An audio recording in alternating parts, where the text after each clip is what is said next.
Si tu es artisan, il y a de fortes chances que ton camion fasse 30, 40, parfois 50 km par jour. Tu interviens dans ta commune, bien sûr, mais aussi dans celle d'à côté et dans celle d'après, parfois sur deux départements. Maintenant, ouvre Google. Tape ton métier plus le nom d'une ville où tu bosses régulièrement, pas la tienne, une autre. Tu n'y es pas. Dans cette vidéo, je t'explique pourquoi et surtout comment couvrir en fait toute ta zone d'intervention sans te faire pénaliser par Google, bien évidemment, parce que c'est exactement le piège dans lequel 9 artisans sur 10 tombent. Voilà le décalage. Ta zone d'intervention réelle, c'est ce grand cercle. Toutes ces communes, tu y vas, tu as déjà fait des chantiers, tu y retournerais demain matin sans hésiter, bien évidemment. Ta zone visible sur Google, c'est le point orange au milieu, ta commune, point final. Pour toutes les autres, tu n'existes pas. Pas, en fait, pas parce que tu es mal classé, tu n'apparais nulle part. Le client de la ville d'à côté qui cherche ton métier tombe sur un concurrent qui, souvent, est moins bon que toi. Et ça compte parce que près de 8 recherches sur 10 pour un service artisanal contiennent une ville ou un quartier. Les gens ne tapent pas plombier, ils tapent plombier plus le nom de leur commune. Si ta commune n'est pas dans l'équation, tu es hors jeu. Alors, le premier réflexe, je le vois tout le temps. L'artisan ouvre sa fiche Google, va dans zone de service et coche 20 communes. Muret, Auch, Pamiers, Toulouse, Foix, Marseille, etc. Tout ce qui passe en fait. Hein, et il attend.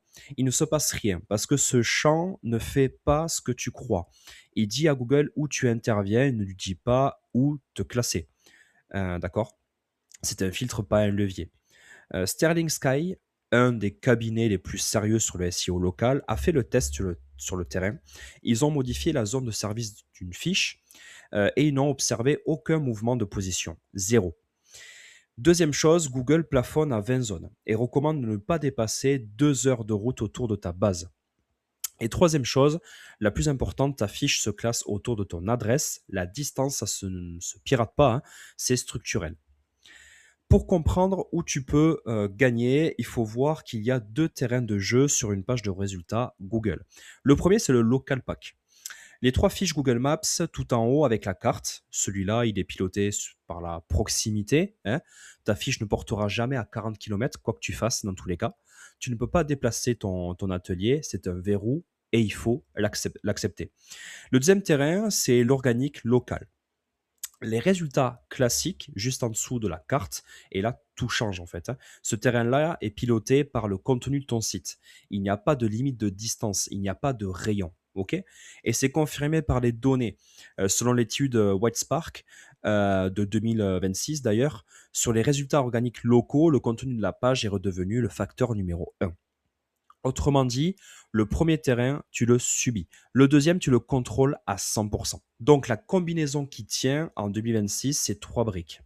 Un, une fiche Google solide sur ta base. Elle capte ta commune et le rayon immédiat. C'est ton socle, tu ne négliges pas en fait. Ok. Deux, une page dédiée par ville cible sur ton site. C'est elle qui va capter les recherches des communes voisines, tout simplement. C'est la brique que quasiment personne n'a. 3, des avis clients dans chacune de ces villes.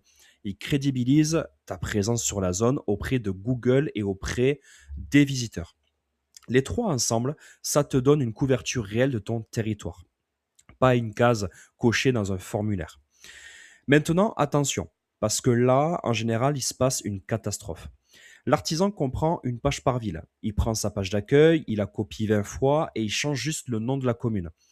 Ou pire, une agence qui vend, qui lui vend par exemple 30 pages générées automatiquement en 2 jours. Ça, Google a un nom pour ça, une doorway page, une page satellite. Et c'est sanctionné depuis 2015, d'accord, justement. Ce n'est pas une vieille règle oubliée, c'est toujours appliqué en 2026. Le pire, c'est que ce n'est pas la page fautive qui saute, c'est la confiance dans tout ton domaine.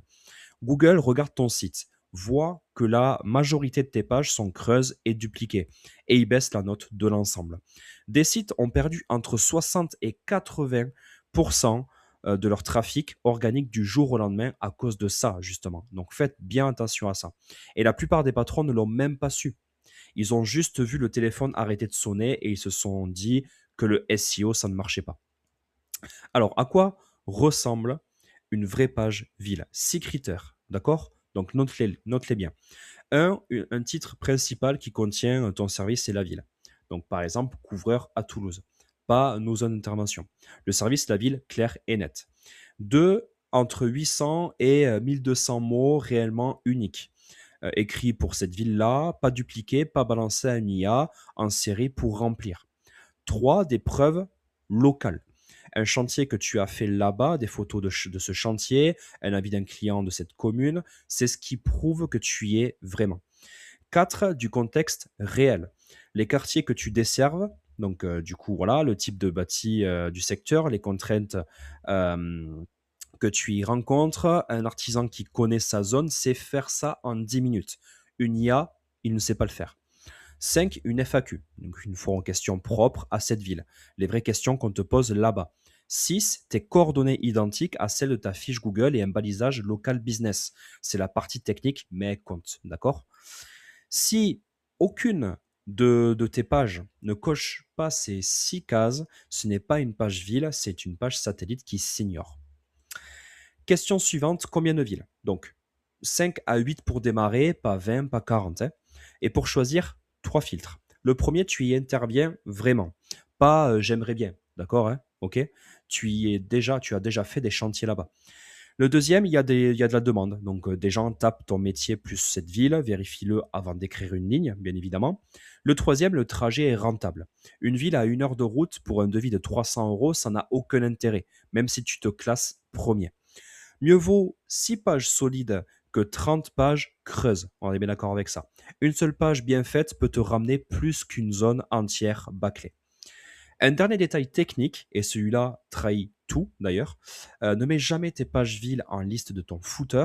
30 liens de communes alignés en pied de page, c'est le signal doorway, justement, numéro 1. C'est le premier truc que Google repère. Ce qu'il faut faire, c'est l'inverse. Tu poses les liens au contexte, donc tu donnes du contexte par rapport à ces liens, depuis tes pages services, dans une phrase qui a du sens, depuis tes articles de blog aussi. Et tu peux avoir une page zone d'intervention, mais écrite pour un humain, pas pour un robot. Une page ville doit être intégrée à ton site, pas boulonnée dessus. Et il y a un dernier truc, et celui-là qui devrait vraiment t'intéresser. Tout ce que je viens de te dire sur le mur de la proximité, ta fiche qui ne porte pas à 40 km, ça c'est vrai sur Google Maps. Dans les réponses générées par l'IA, ce mur n'existe presque plus. Local Falcon a analysé ça et le résultat est net. Dans les résultats locaux générés par l'IA, il n'y a pratiquement aucune corrélation entre la distance d'une entreprise et sa position. L'IA ne mesure pas tes kilomètres. Elle lit ton contenu et elle cherche qui répond le mieux à la question. Et ce n'est pas un détail de niche. Environ 40% des requêtes Google déclenchent maintenant une réponse générée par l'IA en haut de page. Donc la page ville détaillée, structurée, honnête, avec des vraies infos locales, c'est exactement ce que l'IA cite. Tu écris une fois, ça travaille sur Google et ça travaille dans ChatGPT, justement. Récapitulons dans l'ordre. 1. Cartographie ta zone réelle, donc 5 à 8 villes, pas plus. 2. Verrouille ta fiche Google sur ta base. Catégorie, description, photo, horaire, zone de service honnête. 3. Écris une vraie page par ville. Une à la fois, contenu unique, preuve locale, FAQ. 4. Maille depuis tes pages services et tes articles, jamais le footer. 5. Récolte des avis dans chaque ville, par SMS, juste pas après le chantier par exemple, quand le client est encore content. Et sois réaliste sur le timing. Les premiers effets sur ta fiche Google, c'est 4 à 8 semaines. Sur l'organique local, pardon, compte 3 à 6 mois. Ce n'est pas de l'immédiat, c'est du solide et c'est du long terme. D'accord? Il faut voir long terme. Si tu veux savoir dans combien de villes tu es visible aujourd'hui, je te le fais gratuitement. Je regarde ta fiche Google, tes positions ville par ville et ce que ChatGPT répond quand on cherche ton métier dans ta zone. Tu reçois le résultat sans engagement. Le lien est en description. Tu peux aussi prendre rendez-vous avec moi, il n'y a pas de souci. Et en attendant, mets-moi en commentaire ta ville et ton métier. Je te dis en 2 minutes si tu es visible ou pas. En tout cas, passe une agréable journée et à très vite.